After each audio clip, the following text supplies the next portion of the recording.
If you feel stuck, if you feel like you're ready for a change, and I'm not talking about a 1 week, 2 week, few month change or a New Year's resolution type of change. I'm talking about a hardwired change. Hello, lovely people. My name is Rulla. Welcome back to my channel. Here we help each other become the best versions of ourselves. So make sure to subscribe and give me a thumbs up if you like this video. So this is a continuation of my series, Change Your Mind, Change Your Life. And today we're going really deep, you guys. We're going to talk about epigenetics. We're going to talk about some psychology. And I really want us to dive deep and to understand that we can really unlearn and relearn a new identity. I did have a lot of inspiration for this video from a book. It's this book, Breaking the Habit of Being Yourself is a life-changing book. I actually read this over the summer and I went on a 30-day meditation trial period, and I really tried to incorporate the lessons I learned in this book on top of doing a daily meditation for 30 days. And I can do a whole nother video. I just felt that I had to share this information with you guys. So first, let's explore what makes up an identity, a person. What makes you up? What makes me up? Well, it's a combination of things. First and foremost, our personality, our character. How do we approach work? How do we approach stressful situations? What are we like in our relationships? What's our love language? All of these factors create our personality. And on top of that, genetics has a huge part to play in this. The first thing I want to dive deep into here is epigenetics. So this is basically the study of how our environment and our living circumstances can actually affect us at the genetic level. So there are some people among us, I'm sure at least maybe one of you guys watching, or even maybe myself, are carrier for addiction, for alcoholism, for depression, for breast cancer. There are actually certain genes that you and I can carry, and that can determine whether or not we are gonna get breast cancer, or we're gonna face depression at some point in our lives, or that we're more prone to be addicted to substances. But studies have shown that these things aren't just a yes or no. There's this gray area, and epigenetics explores how the way that we live, the way that, we sleep, we exercise, we diet, we interact, these things actually can change our health for better or for worse. So if you have a very inactive lifestyle, if you smoke, if you spend a lot of time indoors, that can make you go from a carrier of depression to actually having depression and having that gene be actively expressed. The first thing I want us all to do is to look at ourselves from the observer perspective. And what I mean by that is step outside of yourself for a minute. It's easy to get lost in self-awareness because we all have so many layers. We're all complex beings. And sometimes it's hard to just look at us from a third person point of view. And so that's the first thing I want us to do. I want us to close our eyes, and I want us to observe ourselves from that third person point of view. And I'm not just talking about looking at you physically in the 3D. I'm talking about really going deep. What's the pain that you've been carrying? What's the trauma that you've experienced? What kind of childhood upbringing did you have? All of these things compile to make us who we are. And I talk about this in my other video, which is how to rewrite your story, how to create a new narrative. And the first thing that we do is understand where we're at right now, where we're at today. Who are we right now? Are we an angry person who goes through life pessimistically just looking for negative things? Or are we happy people, positive people who inspire change and who spread love and happiness? Who are we at our core? So let's think about that for a second. Our brain is the one telling our body what to do. So the first place you need to work with is your mind, and that's the one thing you have control over. You might not be in control of your surroundings or your environment, at least to a certain extent. Our mind is the first tool we should invest in, because if in our mind we've reached a higher state, we've reached a more abundant state, we've reached a place where we're connected with our surroundings. As time goes, our senses are going to catch up. They are going to start to attract the situations, the people that will correlate and align with our mind. So the first thing you want to do is work on your mind, work on centering yourself, work on understanding who you are. As this video goes on, I really want to talk about some of the pages that I've marked off here because they really stood out to me, and I think they're going to help you. Let's talk about our environment. Some of us have a loving home, a happy home, you know, that fosters love and education and all these things. Others don't. Some of us don't have access to clean water, to food. How can we be more than our environment? Because we have to, right? If we want to experience a new reality, a new being, a change within ourselves, then we must step outside of that environment. So that's something this book talks about a lot. There are certain meditation practices that we can do where we're literally experiencing an entire new reality. You can meditate and lose your body and find yourself in a whole new reality. You can visualize yourself at your wedding, experiencing these feelings of joy. You can visualize yourself at your first home that you've just purchased.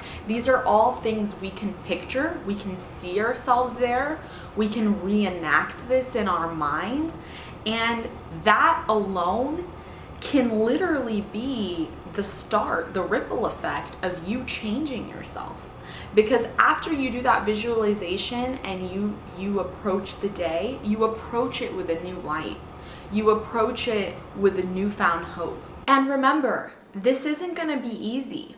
Everything in our mind and our body is wanting to go back. It's wanting to go back. It's wanting to live that familiar, easy life where we're blaming others, where we're blaming our circumstances. Back to that situation where I was saying some people don't have access to food or water.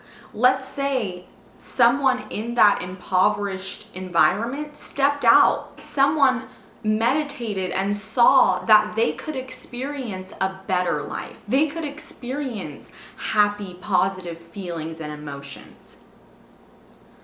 Soon as they're out of that meditative state, everything around them is wanting to snap them back to who they were. The surroundings are always going to want to push you back to your comfort state. But you need to be in control. You need to tell yourself, I'm greater than the physical world. I'm greater than what my surroundings are telling me. I can be here. I've experienced it before, right? When I closed my eyes and I felt those positive emotions when I was meditating, I felt that I could experience a greater reality. And if you can imagine it, you live it. There are an infinite number of parallel realities occurring right now. And it's up to you to tap into a certain life, into a certain world. So this quote here says, if you allow the outer world to control how you think and feel, your external environment is patterning circuits in your brain to make you think equal to everything familiar to you. The result is that you create more of the same. If we're so used to being someone who's 15 minutes late, who can never be somewhere on time, we're gonna continuously do those things without even actively stopping and saying, hey, we can change this. We can set our clocks back an hour. We can create more time in our day earlier to get ready so that we can be prepared when we have places to be. You hardwire your brain to reflect the problems, personal conditions, and circumstances in your life. So to change, you must be greater than all things physical in your life. You need to step outside of that. You need to realize you're an infinite being. You can experience the most abundance, and it is accessible right now in this present moment, right? With a simple meditation exercise, you can literally transcend space and time and feel like a queen or a king. There's that, I think it's a Buddhist saying, that it's, if what you say, think, and feel is all the same, then you've reached peace. You're at that point where you're not feeling inconsistencies. Everything is synced. Everything is on the same page. That's where we should all aspire to be. We won't be saying things like, I should have, I could have, I regret. These words don't have a place where we're at peace in who we are and what we feel. All of our goals, in a sense, is to finally reach a point in our lives when what we think, feel, say is who we are. There's no facade. Always, in order to change, we have to come to a new understanding of self and the world so that we can embrace new knowledge and have new experiences. If all you've ever thought is, I can't achieve what I want, my dreams are so far-fetched, then that's the reality you've chose. But when you start to look around and see things in a different lens, you've now empowered yourself. You're now seeing things in a new way. You're now approaching life in a different way. We all have a space to win. We all have a space to feel empowered and blessed and fortunate in our own sense. We're not in competition with others. This is something I touched upon in my last video, how to swap envy for admiration. We're not in competition with the rest of the world. The only person we should be competing with is our ideal self, is our idea of who we can be. So make sure to approach every day as an opportunity. And meditation really helps you to do this because you start tuning out the physical and you start listening to your inner guide. You start imagining the best case scenario. What can I be? When I'm imagining myself, who am I? And how am I showing up for others? I really highly recommend this book to anyone who wants to dive deeper into spirituality, meditation, quantum theory, anyone who really wants to change. As you guys can see, I really only was talking to you guys about the first few chapters.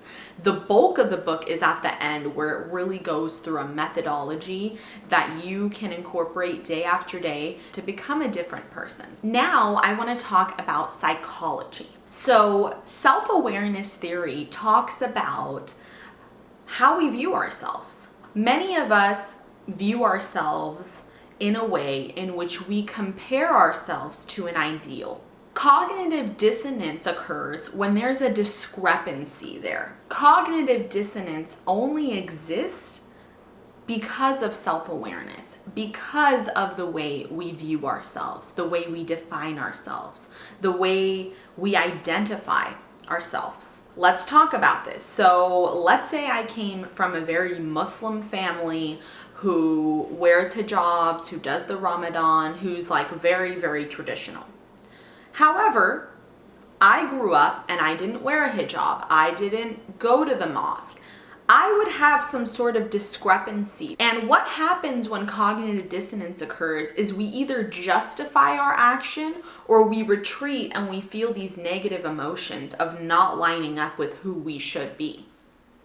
So for example, this girl who, doesn't practice could start feeling like she's not a part of her family. She could start feeling like she was born into the wrong family, that she doesn't belong. She could feel ostracized. All these negative feelings occur. Or she's going to justify her action by saying, well, I was raised in America. It's different here. She's going to try to make sense of why she's turned out a certain way. Okay, let me give you guys another example. Let's say that I am a very active, healthy person. However, I pick up the habit of smoking. Once again, I'm going to have self-discrepancy, which means that doesn't really tie into who I stand for as a person. Like, you wouldn't want to go and tell your gym buddy, oh, I smoke a pack of cigarettes a day. You would feel that's out of place. That doesn't really sound like the person I am. I'm a healthy person. I'm an active person. I make good decisions for my health. So cognitive dissonance can create stress, depression, even suicide in some extreme cases, because who we believe us to be doesn't align with these things that we do. The other thing I want to talk about is the actor-observer bias, the way that we view ourselves versus how we view others. So I'm going to talk about a few situations. So what happens is when we judge ourselves or look at ourselves in an observer standpoint, we attribute our behavior to particular situations. Okay, so let's say that we're usually really punctual, we're usually really driven, hardworking, but we have 100-degree fever.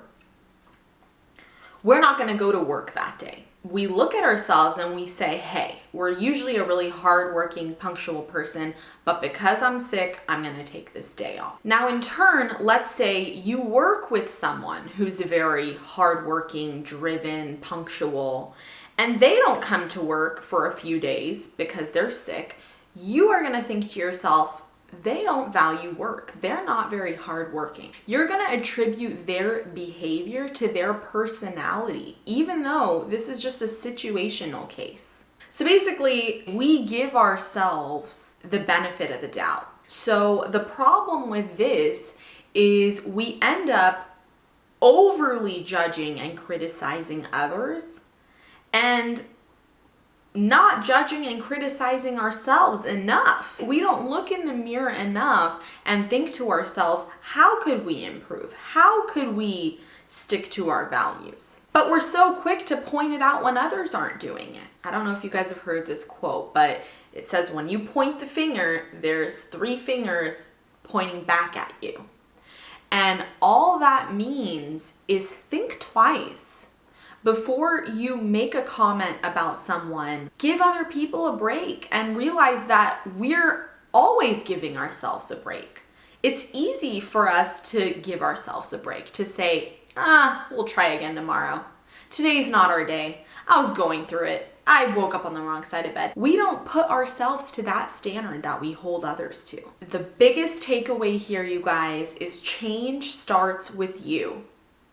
That's it. Realize that you have the power to go beyond your environment, to go beyond anything you've ever seen. You can go beyond that. You can close your eyes.